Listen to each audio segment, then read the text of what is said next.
오늘 3월 첫 주 성찬 예식을 거행합니다. 우리 성찬 예식은 예수님께서 자신을 십자가 위에서 주심을 말씀하고 있는 거예요. 우리 교회 안에서는 두 가지 성례전이 있지요. 침례와 성찬이 있습니다. 성찬은 예수님께서 십자가 위에서 자신의 몸을 피를 우리에게 주신 것을 말씀하고 있는 거예요. 자, 그러면 우리 주님께서 성찬을 통해서 우리에게 주신 세 가지 은혜가 있습니다. 그것이 오늘 본문 말씀 속에 기록되어 있어요. 오늘 성찬의 은혜를 살펴보면서 하나님께서 예수님을 보내주신 궁극적인 목적이 무엇인지를 함께 살펴보고 은혜 받는 그런 시간이 되었으면 좋겠습니다. 자, 성찬의 첫 번째 은혜가 무엇이냐 하면 53절 54절에 있습니다. 같이 한번 읽어볼까요? 예수께서 이르시되 내가 진실로 진실로 너희에게 이르노니 인자의 살을 먹지 아니하고 인자의 피를 마시지 아니하면 너희 속에 생명이 없느니라. 내 살을 먹고 내 피를 마시는 자는 영생을 가졌고 마지막 날에 내가 그를 다시 살리리니. 자, 성찬을 통해서 주시는 첫 번째 은혜가 영생, 생명이라고 하는 겁니다. 영은 영원한 뜻이고요. 생명은 조애, 하나님의 생명을 말해요. 영생이라고 하는 말은 죽음이 없는 생명을 뜻해요. 우리 예수 믿으면 여러분 죽습니까? 안 죽습니까? 우리 보통 사람들이 죽는다고 생각을 하지만 영생을 가진 사람은 영원히 죽지 않습니다. 그래서 성경은 우리 이 세상을 떠나는 것을 잠을 자는 것이다 라고 주님이 그렇게 표현하셨습니다. 오늘 58절 말씀에 보면 이 떡을 먹는 자는 영원히 살리라 그렇게 말씀을 기록해 놓고 있습니다. 다시 말해서 영생이란 죽음이 없는 생명, 사망과 심판이 없는 생명을 영생이라고 합니다. 여러분 영생을 가지고 있습니까? 그러면 여러분 죽음이 없다는 것을 기억하시기 바라요. 중국을 통일한 진시 황제는 영원히 살고 싶었습니다. 불로장생한다 하지요. 이것은 죽지 않는 것을 말해요. 여러분이 신천지 이만희 씨 같은 경우에는요, 한 40년 동안 사람들을 쏘겠다고 볼 수 있지요. 무엇을 쏘겠냐 하면은 이만희 씨는 육체적으로 죽지 않고 영생한다고 말을 합니다. 다시 말하면 이 몸을 가지고 영원히 산다고 말을 해요. 이제 앞으로 이제 보면 이제 알게 되겠지요. 영생은 그런 것이 아니라 하나님의 생명이 우리 안에 들어와서 저와 여러분이 죽음이 없는 영원한 삶을 사는 것을 영생이라고 합니다. 인류의 가장 큰 절망과 두려움이 뭘까요? 그것은 바로 죽음이라고 하는 거예요. 히브리서 2장 15절에 보면 또 죽기를 무서워함으로 한평생 매여 종로를 타는 모든 자들을 놓아주려 하십니다. 자, 예수님께서 하신 일이 무엇입니까? 사람들은 죽음의 공포와 두려움 속에 있습니다. 거기서 우리를 해방시키기 위해서 예수님이 이 땅에 오셔서 당신의 몸을 주시고 그리고 피를 흘려주신 것입니다. 왜냐? 영생을 주시기 위해서요. 최하숙 교수님이라고 하는 분이 계셔요. 이하여대 호스피스 책임자였습니다. 이분이 책을 한 권 썼습니다. 아름다운 죽음을 위한 안내서. 조선일보사에서 발행을 했어요. 거기에 보면 말기암 환자분들의 돌보면서요, 그분들의 실제 사례를 적어놨다가 이걸 책으로 편집한 거예요. 세 가지 사례만 제가 좀 읽어드릴게요. 자, 첫 번째 사례. 17세 된 나이에 골수암으로 세상을 떠난 이군의 경우. 어머니가 증언한 내용이에요. 어머니가 뭐라고 증언했냐면 무엇이 보인다며 하늘을 쳐다보면서 웃고 놀라곤 하더군요. 하늘의 베드로도 빛난 분도 계시다고 하면서 어머니 나 먼저 갈 테니 뒤에 어머니 오세요 라고 했다고 합니다. 두 번째 사례는요, 49세의 폐암 말기 환자 김영찬 씨의 증언입니다. 3주 전부터 밤마다 검은 옷을 입은 세 사람이 찾아와서 같이 가자고 했답니다. 그 후에 목사님을 통해서 예수님을 믿고 나서 천사가 보인다면서 편안하게 떠나셨다고 합니다. 세 번째 사례는요, 60세 김연준 씨의 증언입니다. 자녀 수명이 3개월 남았다는 말을 듣고 지옥에 갈까 두려워요 라고 하면서 떨었답니다. 그런데 목사님을 통해서 예수님을 영접하고 천사가 보인다면서 조용히 세상을 떠났다고 간증을 하고 있습니다. 자, 예수를 믿고 영생을 가지면 죽음의 두려움과 공포에서 해방됩니다. 혹시 여러분이 죽음의 두려움과 공포를 갖고 계시는 분이 계시면은 여러분 안에 있는 생명을 기억하세요. 그리고 생명이 없으신 분은 오늘 성찬의 떡과 잔을 마시면서 예수님을 마음으로 모셔드리기 바랍니다. 오래전에 들은 이야기입니다. 한 장로님의 간증이에요. 이 장로님은 CCC 대학 선교회지요. 여름 수련회에서 강사로 쓰셔서 한 간증입니다. 이분은 대대로 불교 집안에서 자랐답니다. 아버지는 전국 불교연합회 회장님이시고요. 그래서 공부를 할 적에도 방학이 되면은 보통 이제 우리가 도서관을 찾아가고 이렇게 하잖아요. 근데 이분은 절에 가서 공부했답니다. 그만큼 불심이 깊었다고 할 수 있겠지요. 그리고 이제 대학을 졸업하고 결혼을 한 상태에서 영국으로 유학을 갔다고 합니다. 영국에 유학을 갔는데요. 이제 첫 아이를 출산하게 되어지고요. 그러는 과정 속에서 얼마나 힘든 일이 많았겠습니까? 그런데 이제 영국의 교포들의 도움을 통해서 그 어려움을 다 극복했답니다. 그런데 그 교포들이 다 누구예요? 다 예수 믿고 교회 다니시는 분. 그래서 자연스럽게 교회를 이제 출석하게 되어지고요. 성경을 선물로 받았습니다. 그래서 호기심이 생겼습니다. 도대체 이 성경에 무엇이 기록되어 있었을까? 그래서 이제 창세기부터 이제 성경을 읽기 시작했답니다. 그리고 성경을 읽으면서 깜짝 놀랐대요. 왜 무엇을 놀랐냐면은 자기는 절에 다니면서 사람이 왜 죽는지를 몰랐답니다. 성경에 보면 왜 죽는지가 나와 있어요. 왜 죽지요? 죄 때문에. 예수님이 십자가에서 죽으시고 피를 흘리신 것은 죄 문제를 해결하고 영생을 주시기 위해서 죽으신 거지요. 사람이 왜 죽는지를 발견하고 했다고 해요. 자, 근데 그러면서 한 스님에 대한 간증을 해 주셨어요. 우리 한국에 대단히 유명한 스님이 계셨답니다. 이 스님께서요, 인생이 무엇인가에 대한 도를 득도하기 위해서요, 20년 동안 도를 닦았다고 합니다. 그리고 20년 후에 이분이 도를 닦았다고 얘기를 했어요. 그래서 이 소식이 미국의 로스앤젤레스 지역 신문에 소개가 됐답니다. 근데 그때 당시에 LA에 사는 한 미국인 종교 연구가가 이 소식을 듣고 이 스님을 한번 인터뷰해야 되겠다. 그런 마음을 먹고요. 한국을 찾아왔습니다. 그죠? 통역을 대동하고요. 그 산사를 찾았어요. 그래서 그 절을 올라가는 중에 보니까 펑퍼짐한 넓은 바위가 있는데 거기 스님 한 분이 앉아 계시더랍니다. 보니까요.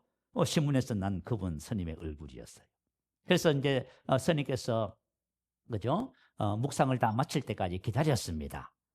스님께서 눈을 뜨시자마자 이제 미국인 이 종교 연구가가 통역을 통해서 물었습니다. 스님을 뵙고 싶어서 미국에서 달려왔습니다. 몇 가지 제가 인터뷰하고 물어봐도 되겠습니까? 하면서 물어본 것이 뭐예요? 인생이 무엇입니까? 여러분 인생이란 무엇입니까? 그죠? 인생이란 무엇입니까?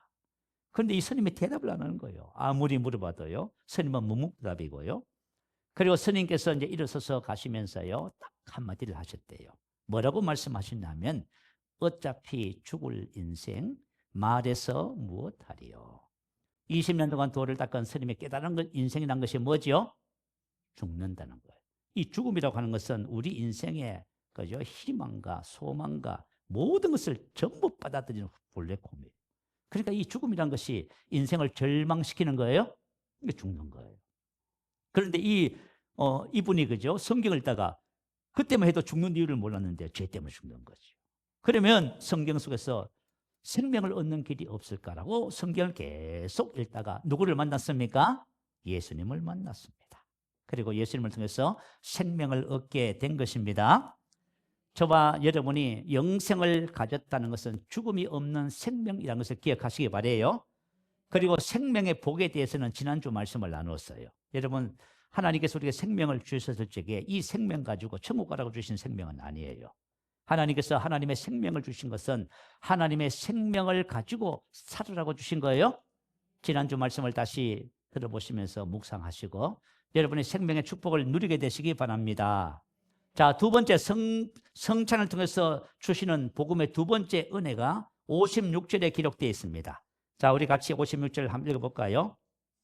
내 살을 먹고 내 피를 마시는 자는 내 안에 거하고 나도 그의 안에 거하나니. 내 살을 먹고 내 피를 마시는 자는 어떻게 된다고요? 예수님 안에 거하게 되고 예수님도 우리 안에 어떻게 돼요? 거하시는. 이게 뭐지요? 영적 결합이에요. 하나됨이에요. 하나됨. 자, 우리가 예수님을 영접하면 성찬에 참여하는 자는 예수님께서 내 안에 내가 예수님 안에 있게 되어지는 것입니다. 자, 이 하나됨의 축복이 뭐냐면 놀라운 거예요. 이 하나됨의 축복은 왜 놀랍냐 하면은 여러분 오늘 기도 한번 들으셔야 돼요. 자, 내가 지금 여러분 인생의 삶을 살면서 지금 예수님께서는 우리 안에 내가 주님 안에서 하나가 되어서 지금 살아가는 삶이에요. 자, 이와 같은 삶을 하나님이 주셨다 그 말이에요. 이 하나님의 축복에는 세 가지 축복이 있어요. 첫 번째는 신부됨의 축복입니다. 그리스도의 신부가 되는 축복이에요. 자, 성경적인 결혼의 의미가 뭐지요? 자, 우리 여러분 결혼하신 분들 있지요? 성경적인 결혼의 의미가 뭐지요? 사람이 부모를 떠나 그의 아내와 합하여 그 둘이 한 육체가 되는 거지요. 성경적인 결혼은 부모를 떠나서 아내와 합하여 하나의 몸이 되는 것이에요. 자, 부부는 몸이 몇 개입니까? 하나지요. 맞아요. 부부는 몸이 하나입니다. 몸이 하나가 돼야 되고, 몸이 하나가 되고, 마음이 하나입니다. 그걸 신앙도 하나가 되셔야 돼요. 자, 그러면 그리스도와 교회의 관계가 뭐지요? 똑같지요. 주와 합하는 자는 하나의 영이 되지요. 결혼은 부부가 한 몸이 되고요. 예수님을 믿는다는 것은 그리스도와 내가 하나가 되는 것입니다. 자, 그래서 고린도전서 6장 17절에 보면 주와 합하는 자는 한 영이니라 이렇게 말했어요.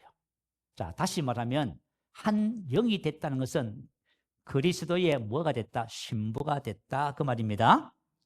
하나님의 축복은 그리스도의 신부가 되는 축복입니다. 여러분, 그리스도께서 신부를 위해서 하신 일과 지금 하고 있는 일을 여러분을 같이 좀 나누겠습니다. 자, 그리스도께서 어떤 일을 하셨냐 하면요, 그 일을 하신 목적이 있어요. 에베소서 5장 25절 27절 말씀을 올려주세요.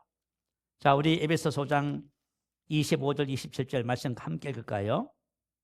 남편들아 아내 사랑하기를 그리스도께서 교회를 사랑하시고 그 교회를 위하여 자신을 주신같이 하라.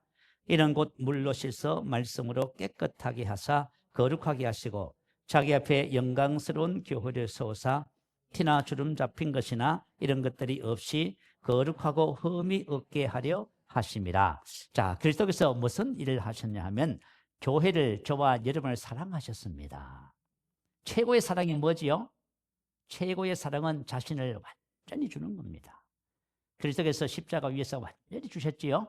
그리고 우리 안에 오셔서 자신을 완전히 우리에게 주신 거예요. 자, 여러분들 이제 사랑한다고 하잖아요. 그런데 우리가 안 주는 것이 너무 많아요. 이게 갈등이 되고 문제가 되는 거예요. 자, 참 사랑은, 그죠? 최고의 사랑은 그 교회를 위해서 예수님 자신을 완전히 전부 주시는 거예요. 그래서 주와 합하는 자는 하나의 영이 된 겁니다. 한 몸이 되듯이 한 영이 된 거예요. 왜 예수님께서 우리 안에 들으셔서 우리에게 자신을 완전히 주셨냐면 한 목적이 있습니다. 물로 씻어 말씀으로 깨끗하게 하사 거룩하게 하시고 자기 앞에 영광스러운 교회로 세우사 주름 잡힌 것이나 이런 것들이 없이 거룩하고 흠이 없게 하려 하심이라. 자, 다시 말하면 영광스러운 교회로 세우기 위해서입니다. 자, 여러분, 여기서 말하는 영광스럽다는 것은 어떤 뜻이냐면 명예로운, 고귀한, 존경받는, 훌륭한, 비범한. 자, 주님께서 자신을 우리에게 주셨어요. 그리고 주시고 난 다음 우리가 주님께서 하시는 일이 뭐냐면 저와 여러분을 이 땅에서 영광스러운 교회로 세우십니다. 여러분들이 신앙생활을 하면서요, 아주 명예롭고 고귀하고 존경받고 훌륭하고 비범한 사람으로 변화되어져 가야만 합니다. 우리 예수 믿는 분들의, 그죠, 하나님 주신 은혜와 축복이 바로 이 신부의 축복인데요. 주님께서 신부인 나에게 당신을 전부를 주셔서 무슨 일을, 이 일을 지금 하고 계시는 거예요. 영광스러운 교회. 그래서 고린도후서 3장 18절에 기록하잖아요. 주의 영광을 보며 그와 같은 형상으로 변화하여 영광에서 영광에 이르니 곧 주의 영으로 말미암음이라.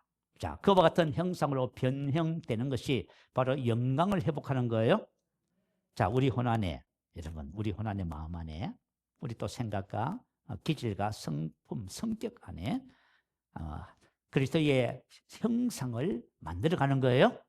예수님을 꼭 닮게 하는 것이 바로 영광스러운 교회로 세우는 것입니다.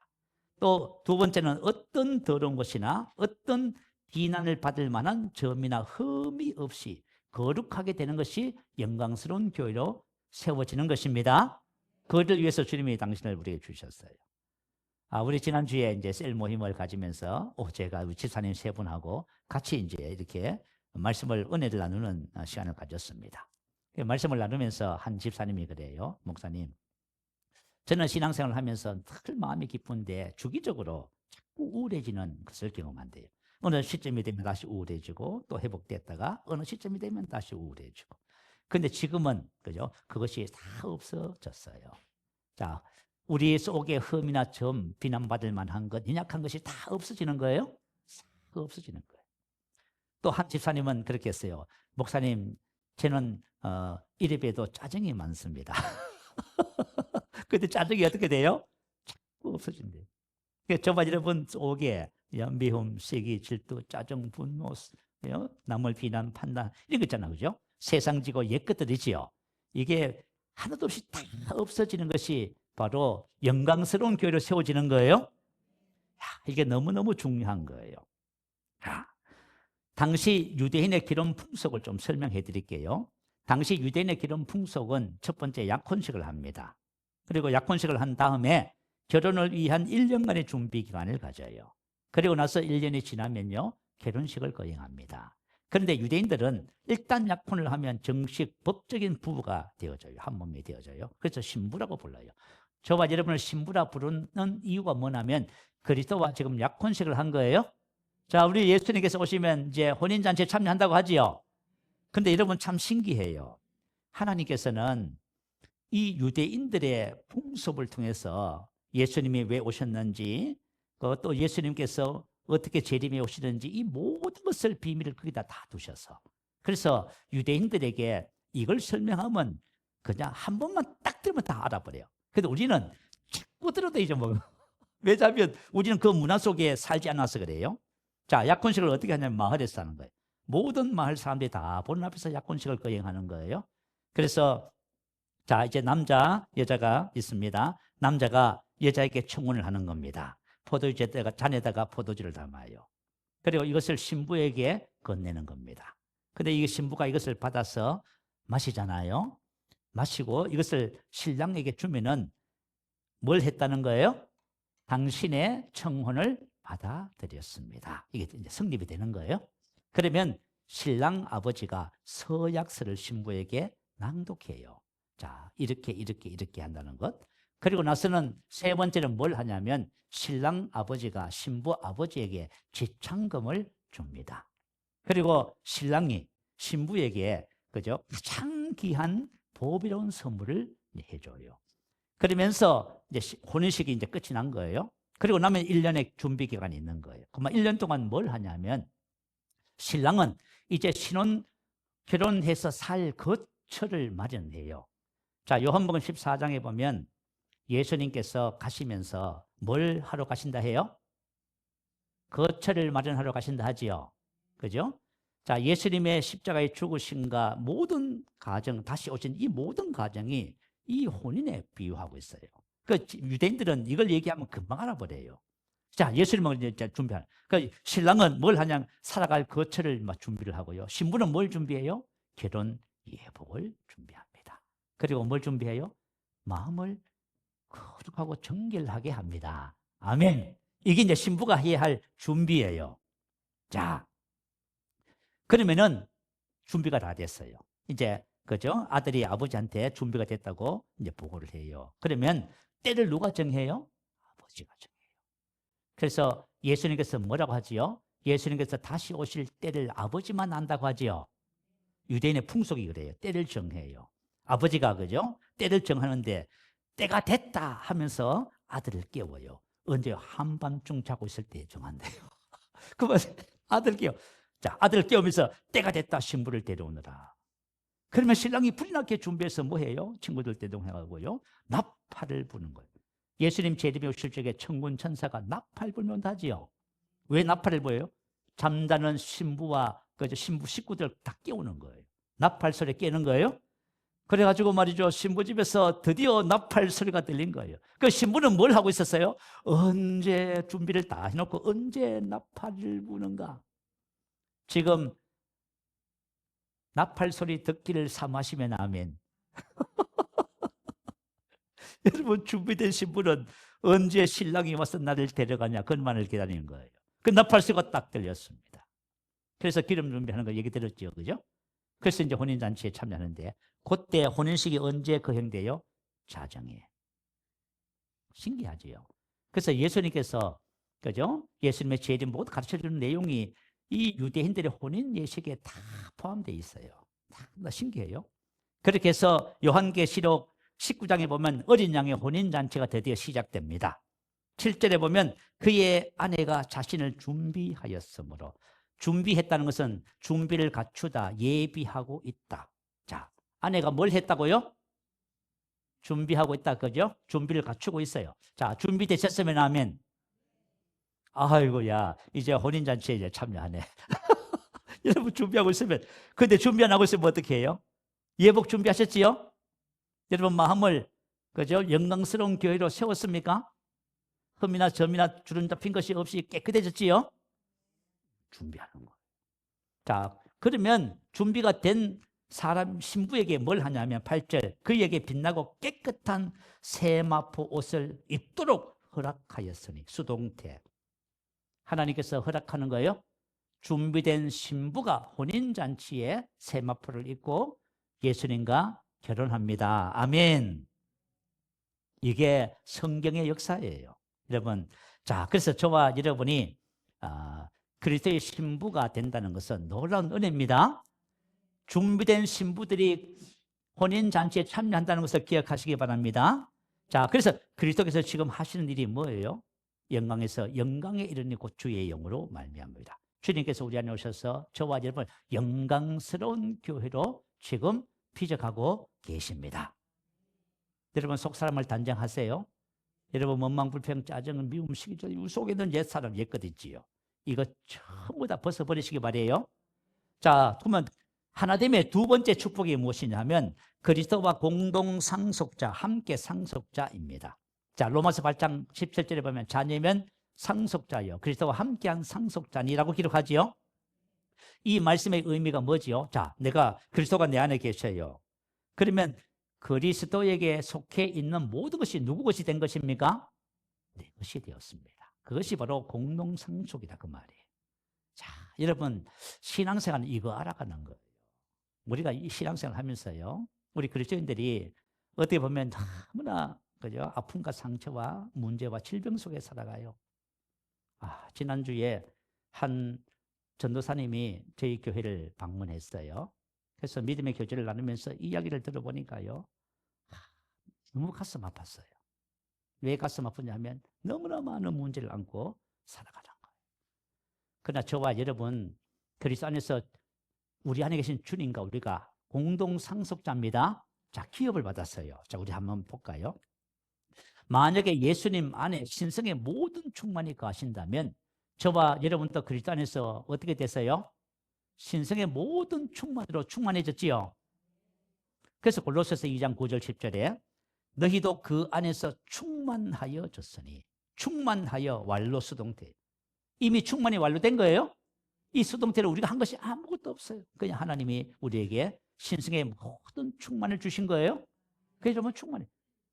여러분, 하나님의 모든 충만으로 충만해졌는데 뭐가 부족해요? 자, 우리가 지난주에 생명을 나눴잖아요. 생명의 빛 가운데 사는데 율법의 저주와 질병과 저주가 어디 있어요? 죄가 어디 있어요? 없잖아요. 그죠? 그런데 우리가 복음을 모르면, 이 성찬의 축복을 모르면 우리가 고생하면서 사는 거예요. 만약에 예수님께서 하나님의 모든 영광을 가지셨다면 저와 여러분은 어떻게 됐어요? 그리스도 안에서 모든 영광을 가진 자가 됐지요.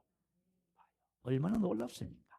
그래서 예수님이 그러셔서 요한복음 17장 22절에 내게 주신 영광을 내가 그들에게 주었습니다. 곧 내가 그들 안에 봐요. 이게 바로 하나됨의 축복이라고 하는 거예요. 자, 예수님 안에 지혜와 지식의 모든 보화가 있다고 해요. 예수님 안에 만약에 지혜와 지식의 모든 보화가 있으면 저와 여러분도 예수님 안에서 지혜와 지식의 모든 보화를 가진 자가 되었습니다. 그런데 그 지혜가 뭐지요? 자, 고린도전서 1장 30절 올려주세요. 같이 한번 읽어보십시다. 자, 시작.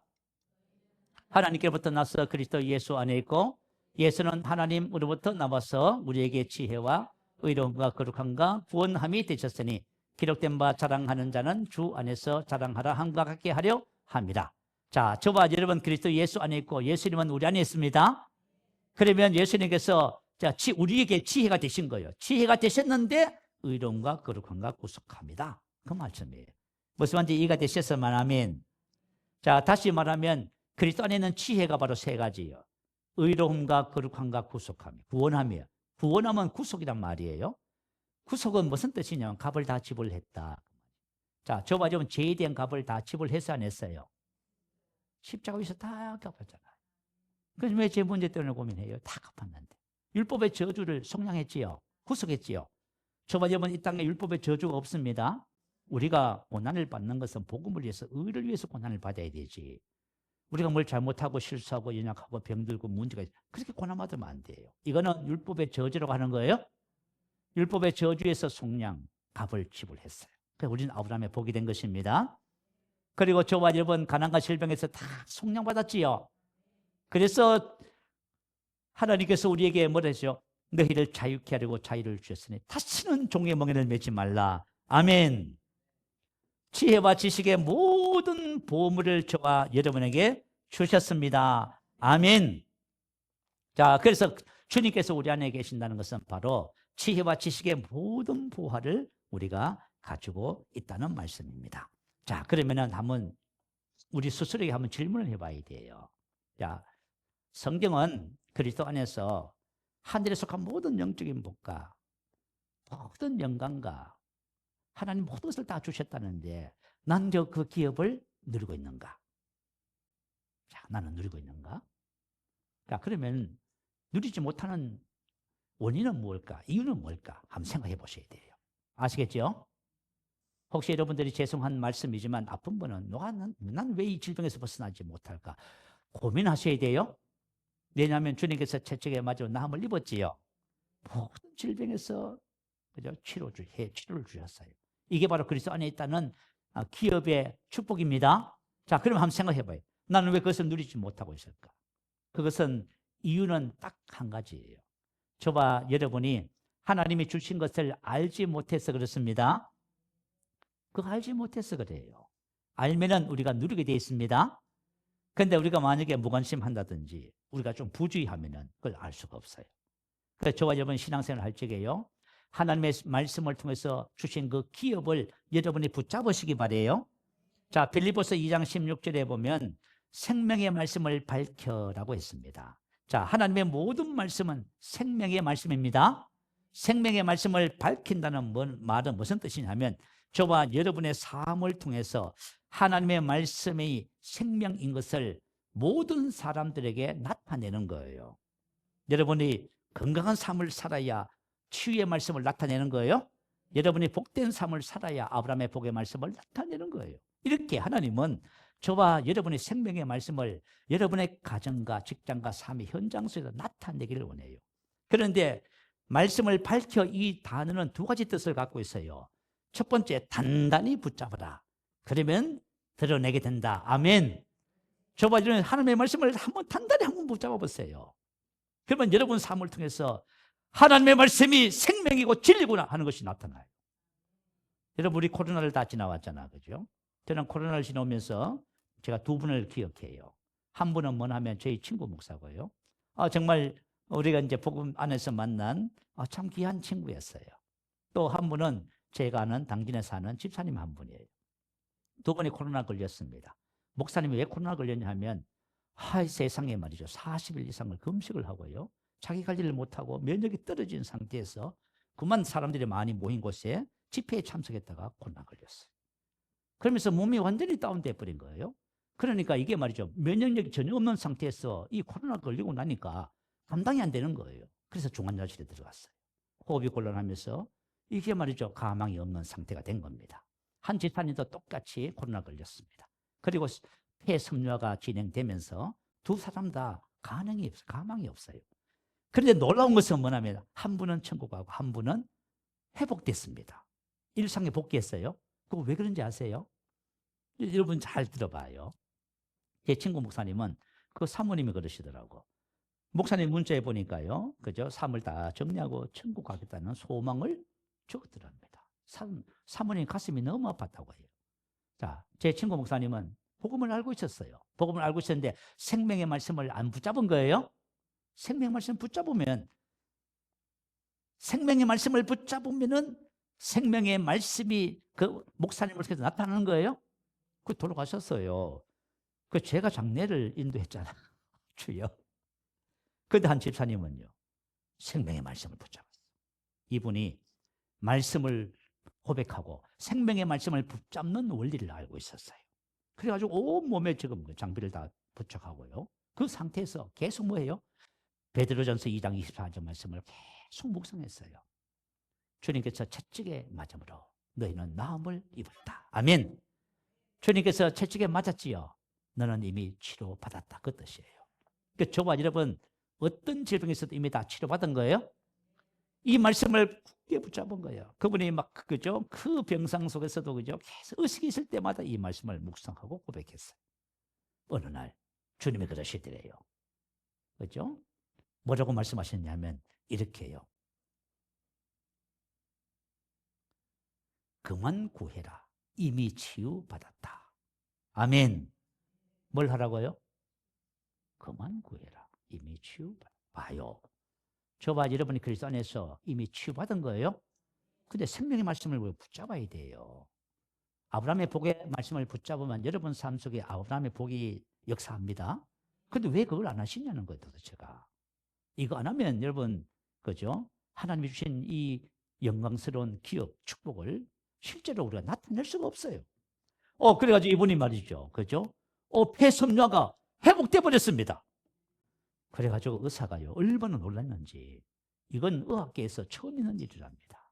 폐섬유화가 진행되면요, 이건 회복 불가능이랍니다. 근데 이분이 퇴원했어요. 퇴원을 했는데 그 집사님이 그러더라고. 가끔씩 담당 의사 선생님이 전화를 한대요. 잘 살고 계십니까? 확인 전화. 지금 남편하고 사업 잘하고 애들 잘 키우고 있습니다.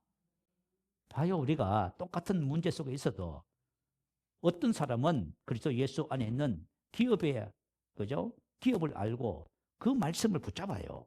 그러면 여러분들이 하나님의 영광을 보게 되는 거예요. 그래서 신앙생활은 그리스도 예수 안에 있는 하나님이 주신 은혜들을 알아가는 거예요. 그렇게 하면 여러분 삶이 복될 줄로 믿습니다.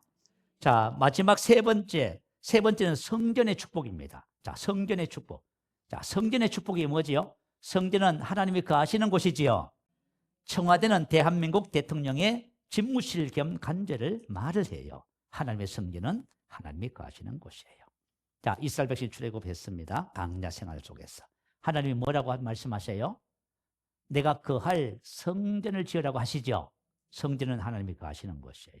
그러면 왜 성전을 지으라고 했어요? 레위기 26장 12절에 보면 나는 너희 중에 행하여 너희의 하나님이 되고 너희는 내 백성이 될 것이라. 다시 말하면 이스라엘 백성 안에 중앙에 성전을 건축해 놓고 그 안에 성전 안에 누가 계신다고요? 하나님이 계시겠대요. 하나님이 계셔서 뭘 한다고요? 너희와 같이 할라크 교제하고 동행하고 같이 살겠다 그 말이에요. 무슨 얘기지요? 여러분, 그래서 이스라엘 백성에게는 그죠? 구름기둥, 불기둥이 성막에서 올라가요. 그러죠? 이 불기둥, 구름기둥이 뭐예요? 하나님이 거하신다는 증거예요. 이 불기둥, 구름기둥이 움직이면 이스라엘 백성이 이동하는 거예요. 인도받는 삶을 살아요. 그 강야에 그죠? 낮에 그 뜨거움을 구름기둥으로 보호하시는 거예요. 밤에 그 추위를 불기둥으로 보호하시는 거예요. 여러분 봐요. 하나님께서 당신의 백성 안에 거하시면서 행하고 계시는 거예요. 전쟁이 나면 어떻게 해요? 전쟁이 나면 하나님이 대신 싸우는 거예요. 할렐루야. 그리고 이스라엘 백성들이 광야 40년 길이 없는 곳이잖아요. 길이 없는데 길을 인도하시고 길을 만들어 가시는 거예요. 그리고 광야 40년 동안 발이 부르트지 아니하였고 옷이 헤어지지 아니하였으며 병든 자, 연약한 자가 없었다고 하지요. 그리고 이스라엘 백성들이 그죠? 굶어 죽는 사람 아무도 없었다고 얘기합니다. 이게 뭐냐면 성전 삼고 주님이 행하시는 거예요. 자, 신약의 성전이 누굽니까? 저와 여러분이잖아요. 자, 우리 고린도전서 3장 16절 올려주세요. 다 한번 읽어보십시다. 시작. 너희는 너희가 하나님의 성전인 것과 하나님의 성령이 너희 안에 거하시는 것을 알지 못하느냐. 자, 주님이 우리와 하나가 되어서 성전 삼고 거하십니다. 왜 거하세요? 저와 여러분과 함께 여러분 인생을 같이 사시려고. 저의 인생을 같이 사시고. 야, 얼마나 놀라워요. 근데 저도 옛날에 몰랐을 적에는요, 너무 힘들고 외로웠어. 왜 이렇게 힘이 드는지 몰라, 신앙생활이. 제가 이제 신학을 하면서요, 그 신학교 다닐 적에 참 힘들었어요. 그래서 너무 힘들어서 혼자서 방에서 울었습니다. 뭐라고 울었어요? 하나님, 저 너무 힘들어요. 그랬더니 하나님이 한상을 하나 보여주셨어. 한상을 보여주셨는데 그림을 하나 보여주셨어요. 우리 성화에 보면 예수님께서 어린 양을 안고 있는 모습 있지요? 그걸 보여주셔서 그거 보면서 내가 한참 울었습니다. 우리 모르는 거야 지금.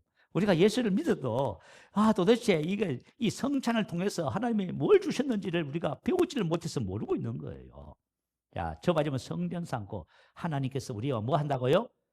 동행한다 하지요. 할라크. 그러니까 하나님이 함께 하시니까 범사가 형통해지지요. 아멘. 자, 우리 예배 마치면 축도를 할 겁니다. 축도하면 세 가지의 복을 빌어주는 거예요. 첫 번째, 예수 그리스도의 은혜와, 두 번째, 하나님의 사랑과, 세 번째, 성령의 교통하심이 여러분과 함께 하시기를. 성령께서 베풀어 주시는 코이노니아, 교제, 그죠? 연합, 할라크 누리시기를 바랍니다. 아멘. 여러분, 하나님이 여러분, 우리가 성찬을 통해서 지금 이거 배우는 거예요. 자, 마지막 성찬의 세 번째 은혜를 나누고 우리 말씀을 마치겠습니다. 자, 성찬의 세 번째 은혜는 예수님께서 왜 살과 피를 우리에게 주셨냐면 세 번째 은혜입니다. 57절 말씀 한번 볼까요? 살아계신 아버지께서 나를 보내심에 내가 아버지로 말미암아 사는 것 같이 나를 먹는 그 사람도 나로 말미암아 살리라. 아멘. 자, 예수님은 어떻게 사셨다 하지요? 살아계신 아버지께서 나를 보내시며 내가 아버지로 인하여 사셨대요. 자, 예수님의 탁월함은 뭐로 사신 삶이었다? 아버지로 인하여 사는 삶이었다. 자, 예수님께서 유대인들에게 그랬어요. 나와 아버지는 하나이니라. 그랬어요. 그랬더니 유대인들이 돌을 들어서 예수님을 치려고 했습니다. 그래서 예수님이 뭐라고 했냐면 내가 아버지로 말미암아 여러 가지 선한 일을 너희에게 보였거늘 뭐 때문에 돌로 치려 하느냐. 그 유대인들의 말이에요. 그죠? 신성모독으로 임합니다. 내가 사람이 되어 자칭 하나님. 내가 아버지와 하나라는 말은 무슨 뜻이에요? 자칭 하나님과 자기를 동일시하는 거예요. 자, 우리가 주와 합하는 자는 한 영이라 하지요. 이건 뭔 얘기예요 지금? 주님과 나를 동일시하는 거예요. 아멘. 이거는 유대인들이 봤을 적에는 신성모독이에요. 자, 예수님이 나와 아버지는 하나라 했더니 뭐라고 했다고요? 신성모독이다 하면서 돌로 치려 했어요. 자, 내가 아버지로 말미암아 여러 가지 선한 일을 너에게 보였거늘. 이게 바로 예수님의 탁월함의 비밀이에요. 자, 저와 여러분 또 탁월함의 비밀이 있다면 그게 뭐지요? 예수님으로 인하여 사는 삶입니다. 이러면 너무 신기하지요. 하나님께서 성찬을 통해서요, 이 성찬을 통해서 주시는 우리 하나님의 축복의 세 가지를 열어주시는 거예요. 지금 넌 영생을 가졌다.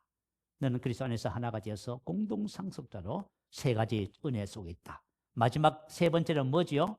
이제는 네가 사는 것이 아니라 내 안에 그리스도가 너를 통해서 사신다. 아멘. 이 하나님의 자녀의 삶이에요. 자, 내가 만약 예수를 믿었다면 10년을 믿으셨든지 20년을 믿었든지 30년을 믿으셨든지 지금 내가 정상적으로 복음의 진리를 따라서 내가 믿음의 길을 가고 있었다면 지금쯤 어떤 삶을 살아야 맞다? 예수님을 통하여 살아야 우리의 삶이 맞다 틀리다. 제가 복음을 깨달으면서 나 기가 막혔습니다. 세상에. 이야, 우리가 엉터리 같은 삶을 사는 모습을 내 자신을 보면서요. 그냥 기가 막혔다니까요. 하나님이 원래 성찬을 통해서 우리 안에 오셔서 살아가는 삶은 예수님을 통해서 사는 거예요. 내가 아버지로 말미암아 사는 것처럼 나를 먹는 너희도 나로 말미암아 살리라. 그게 포도나무 가지라잖아요. 가지가 포도나무에 붙어 있으면 포도나무의 진액을 받아서 포도나무의 지혜와 능력으로 사는 거예요. 열매면 이게 자녀의 삶이에요. 그래서 탁월한 거예요. 아멘. 그런데 제가 신앙생활을 하면서 깨닫는 것이 뭐냐 하면 복음의 진리를 따라서 순서대로 잘 걸어가요. 복음의 진리를 따라서 쭉 걸어가요. 자, 에베소서 3장 17절 말씀 읽고 우리 기도하십시다. 자, 한번 볼까요? 믿음으로 말미암아 그리스도께서 너희 마음에 계시게 하옵시고 너희가 사랑 가운데서 뿌리가 박히고 터가 굳어졌어. 자, 믿음을 통하여 그리스도께서 우리 마음에 사시는 거예요. 믿음을 통하여 그리스도께서 우리 마음 안에 믿음을 통하여가 뭐예요? 복음의 진리를 네가 따라가면은 그리스도가 너희 마음 안에 사는 역사가 나타난다 그 말이에요. 아멘. 그래서 저와 여러분은 복음을 배우셔야 돼요. 복음을 배우고 옛사람을 벗고 새사람을 입어야 됩니다. 그렇게 하다 보면 여러분 어느 날 제가 복음의 진리를 따라서 살아가니까 어느 날 저에게 주님이 그러셨어요. 믿음을 통하여 그리스도께서 너희 안에 너 안에 사신다 그러시더라고. 그런데 내가 알았어요. 믿음을 통하여 그리스도께서 우리 안에 사시는 거예요. 그리스도께서 우리 안에 살면 여러분 자유해지기 시작해요. 그리고 사랑의 삶이 시작되는 거예요. 사랑 가운데 뿌리가 박히고 터가 굳어져요. 사랑의 삶이 그죠? 바탕이 돼. 아가페 사랑. 그래서 만약에 저와 여러분이 그죠? 평안, 안식, 의를 누리고 살고 있다면 여러분 그리스도로 사는 삶이 됐다는 증거예요. 이게 이제 하나님 우리에게 주신 거예요. 그래서 그런데 이와 같은 삶이 우리 생각에는 대단한 삶이라고 생각을 했는데 이거는 모든 그리스도인들의 삶의 기초예요. 너무 놀라워, 너무 놀라워요. 왜 기초냐 하면 제가 에베소서 말씀을 읽고 우리 기도하십시다. 에베소서 말씀에 보면 이렇게 기록되어 있어요. 3장에 보면 믿음으로 말미암아 그리스도께서 너희 마음에 계시게 하옵시고 너희가 사랑 가운데 뿌리가 박히고 터가 굳어져서 모든 성도와 함께 지식에 넘치는 그리스도의 사랑을 알고 그 너비와 깊이와 높이와 깊이가 어떠함을 깨달아 하나님의 모든 충만하신 것으로 너희에게 충만하게 하시기를 구하노라. 우리 가운데서 안에서 역사하시는 능력대로 우리가 구하는 것이나 생각하는 모든 것에 더 넘치도록 능히 하실 이에게 모든 성도가 복음 안에서 그리스도로 사는 삶이 된다 그 말이에요. 이거는 복음을 통해서 성찬을 통해서 주시는 기본이에요, 기본. 그런데 이렇게 살면은 우리가 사랑 가운데서 살아가면서 계속 성장해 갑니다. 하나님의 모든 충만한 것으로 자꾸 충만해져 성장해 가는 거예요. 그때 우리 안에서 역사하시는 능력을 따라서 온갖 구하는 것이나 생각하는 것에 넘치는 역사가 나타나요. 그러니까 한번 생각해 봐요. 우리가 여러분들이 한 주간 동안 성찬을 묵상하시기 바래요. 예수님께서 자신의 살과 피를 주시고 나서 이것을 통해서 나에게 생명을 주셨구나. 주님과 내가 하나가 됐구나. 내가 주님으로 사는 삶이 됐구나. 이것을 저와 알아가는 것이 바로 그리스도인의 삶입니다. 이것을 배워가시기 바라고 이것을 묵상하시기 바래요. 이거는 설명하고 가르쳐준다고 되는 문제가 아니에요. 여러분이 묵상하면서 성령께서 여러분 깨닫게 해주셔야만 됩니다. 성령께서 여러분 깨닫게 해주시면 여러분이 오늘 제가 나눴던 이 말씀의 의미를 명확하게 알고 그렇게 살아가는 복된 은혜가 있을 줄 믿습니다. 말씀을 생각하면서 우리 할렐루야 한번 크게 부르시고 함께 기도하는 시간 같습니다. 할렐루야.